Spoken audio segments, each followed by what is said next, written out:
been doing this now for 26 years. My boss, I always tell him I thank him every review cycle that he hasn't fired me. If you knew me as well as some of you do, you would laugh a lot harder.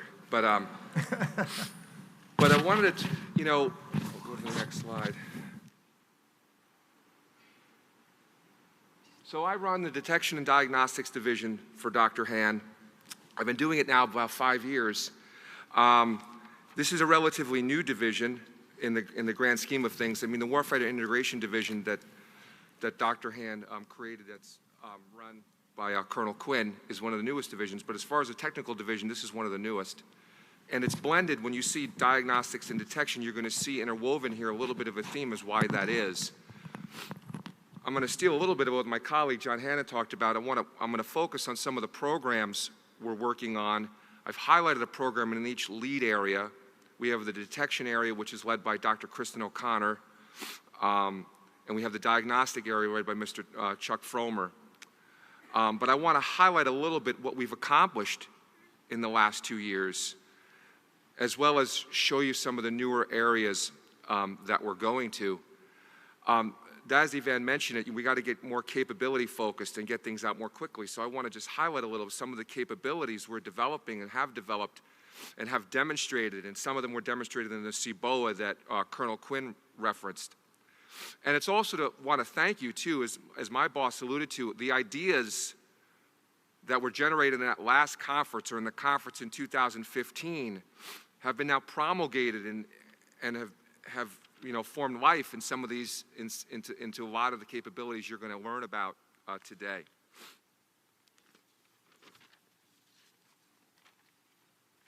So what's the vision? The vision is really, it reads back to comprehensive integrated early warning. For those of you that saw that great video, I did not film it just before this. I just wore the same suit.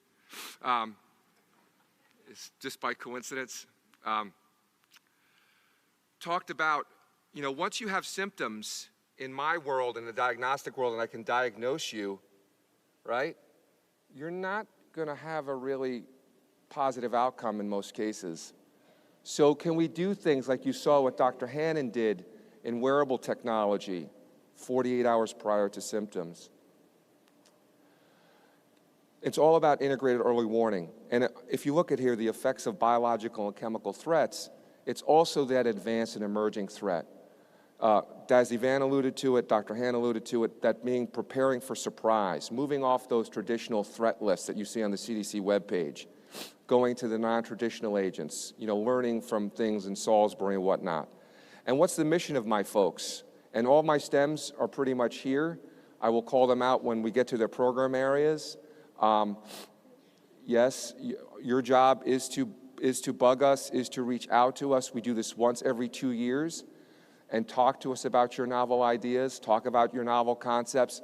As my boss alluded to, this will be coming out in the form of broad agency announcements. This will come out of requests for project proposals through the OTA. We've embraced the OTA consortiums quite heavily. We feel it's an acquisition tool that allows us to more rapidly develop prototypes and get them into the hands of the people that need it. So in the detection space, they really have 3 main focus areas: non-medical, chemical and biological detection, remote sensing concepts. My remote sensing is run by Kathleen Quinn. I know is in the audience. I saw her earlier. She's done a lot of great work in some of our remote sensing technologies. And then technology enablers, and I'll go into that. But the key here is to pursue novel approaches and to inform and protect the warfighter, to win in that CBRN contaminated environment, or when you see in remote sensing, avoiding that environment altogether. So here are our detection capability programs, and we're going to go over them just a little bit, highlight an area or two in each of them, and again, talk a little bit about where we've been since 2017, okay? The first one I'm going to point you to is enhanced and emerging biothreat sensing. In that portfolio, we've embraced more of an omics approach, not looking just at the genotypes, but also starting to look at the the proteomics, for example, or if you use the medical term, the phenotype.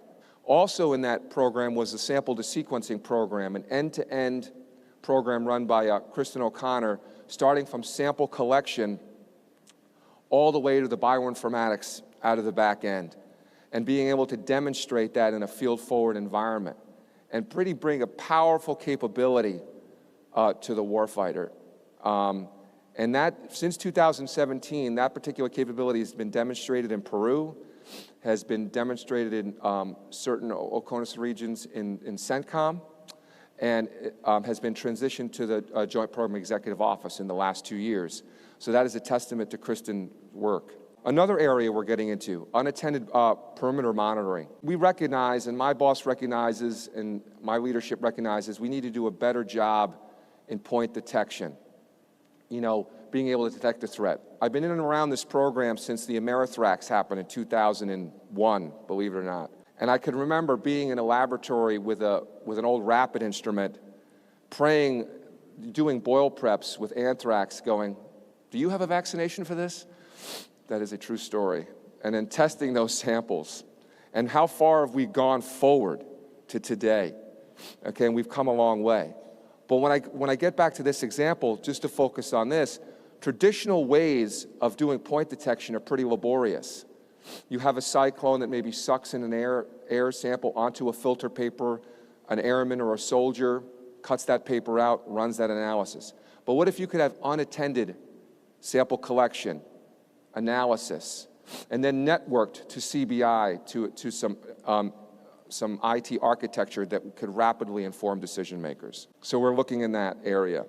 Looking at biomass spec, that is a newer area where we have real-time collection and analysis. In the unconventional detection modalities, we're really thinking outside the box. We're developing augmented reality training tools. For those of you that have done training in the past, especially old military guys and gals, there's nothing like a 2-week training class at, Maxwell Air Force Base, Alabama, right? Okay? Or 2 weeks where maybe your unit can't really afford it. Or maybe you can't make the training scenarios realistic enough. But looking at augmented training reality technologies will allow you to more realistically do training and maybe even bring the training to train the trainer.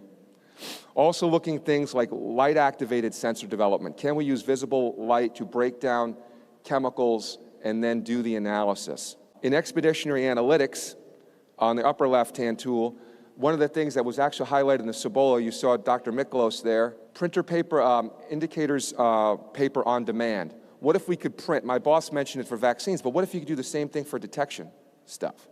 What if you could put something in and say, okay, we look at a moral hazard approach, but I only need detection technology for 3 or 4 things. I need it and that's it. And you could quickly print it, you could put it in your bag, and you could go. So look, really thinking outside the box to do that. And another area is the CVCAT, or the Combat Vapor Chemical Agent Detector. We've had a lot of progress over that program in the last 2 years. Having an on-the-person wearable device to detect vapor threats. And we'll be developing a joint OTA for this in conjunction with JPM Sensors to really get at that capability in the next 24 months. And the last one on this list I want to talk about is a little bit about distributed Chem-Bio reconnaissance. And the reason why I chose this one, and I could have chosen all of them because they're all very good programs, but I wanted to check this one because we're fundamentally trying to rethink the way we think of standoff detection. When you think standoff, the old joke in the office is, well, it's about laser beams, right, that you shoot into clouds. And I think my team, Kathleen Quinn and Kristen O'Connor and the rest of the detection folks, done a good job, like what do you want to do? What is a battlefield commander? What does he or she want to do? Well, they want to avoid the area, right? Or they want to know what's going on in that area.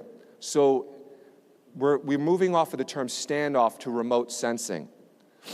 And we're doing that in a couple different ways. One, as you can see here, these UAVs are flying. As my boss often reminds me, we don't own UAVs. We put the sensors on the UAVs. Okay? We integrate that sensing technology onto the UAVs. So as we learn about the sensing technology, that also might impact the other programs, like the combat vapor chemical detector that I told you about. And we've successfully demonstrated this in partnership with CX, and you saw CX, Dr. Williams mentioned CX earlier, in partnership with our CX partners. We've demonstrated some of these sensing concepts on UAVs, on robotic platforms. We've had sensors for micro UAVs, concepts for sensors released from UAVs, and sensors for bigger UAVs that you would see here. The reason I wanted to highlight this, in the last couple of years, we were starting to move from the chem area and into the bio area more specifically. Okay? So as we move into diagnostics, I want to develop the next generation diagnostic technologies that are rapid, sensitive, and specific. One thing, I apologize, I'm going to take a step back. When I mentioned the enhanced and emerging biothreat sensing, as I mentioned, we're moving away from the traditional pathogen detection approaches, meaning I think you have Ebola, I detect Ebola in you. We have to think of the threat more agnostically.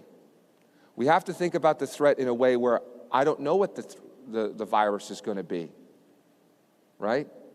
So what if I develop approaches where I have a decent idea, but I don't know what it is? And you'll see that in the diagnostics, and sequencing was a proof of a more agnostic approach, a holistic approach to diagnostics and detection. We're trying to develop novel and innovative diagnostic assays. What I try to do, and you'll see it in one of the programs in a highlight, is we try to leverage what is already going on in industry. The medical diagnostic industry is gigantic. I'm not trying to reinvent it. I am trying to piggyback on it and trying to learn from them. Okay. And then we're also looking at full diagnostic capabilities and doing a lot in the bioinformatics space. So if you look at the programs that we have, the first one in the upper left, and I'm going to go back from 2017, is fever, or the fieldable test for early viral exposure, or a bacteriovirus viral diagnostic.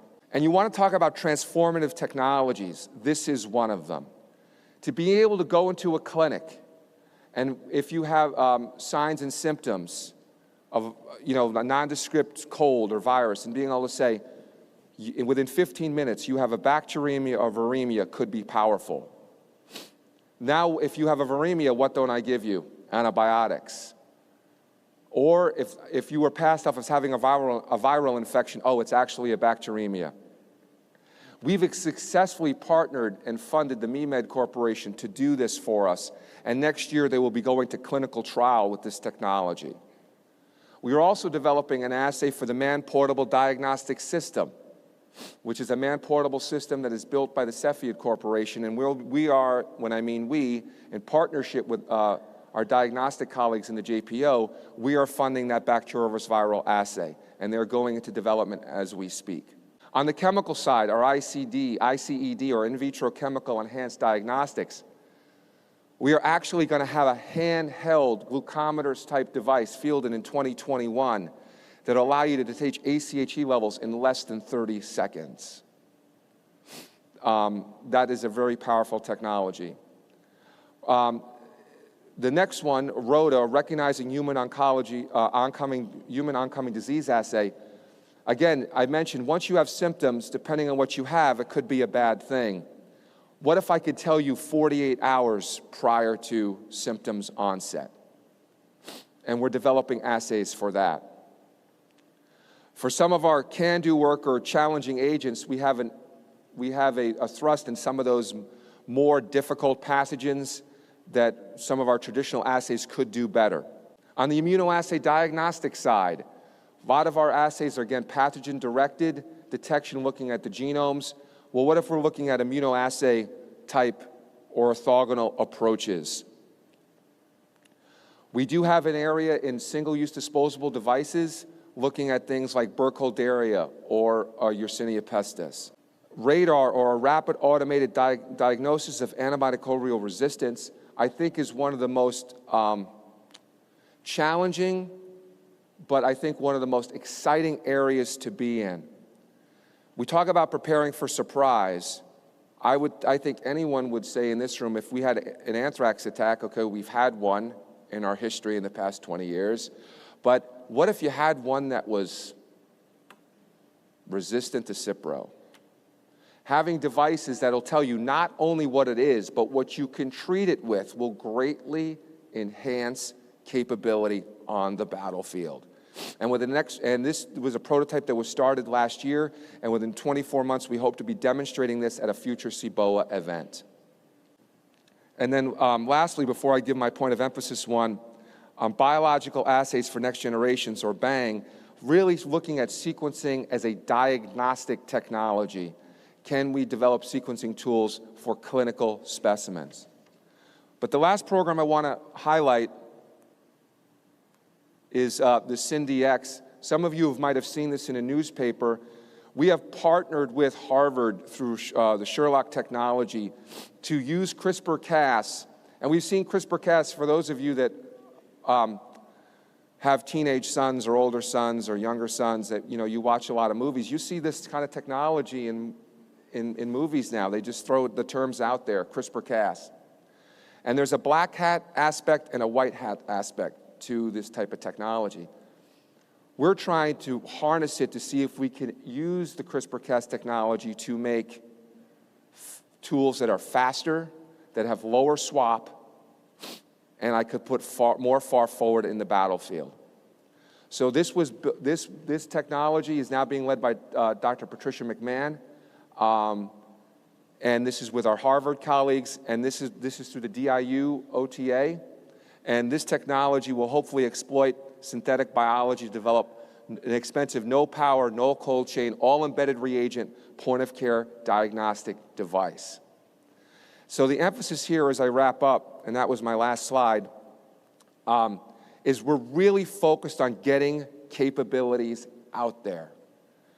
Reports are great, but I can't put a report into a hand of a warfighter and expect him or her to win. I need to put technologies in their hand, technologies they can use, technologies that we can demonstrate in CBOAs to take us to that next level.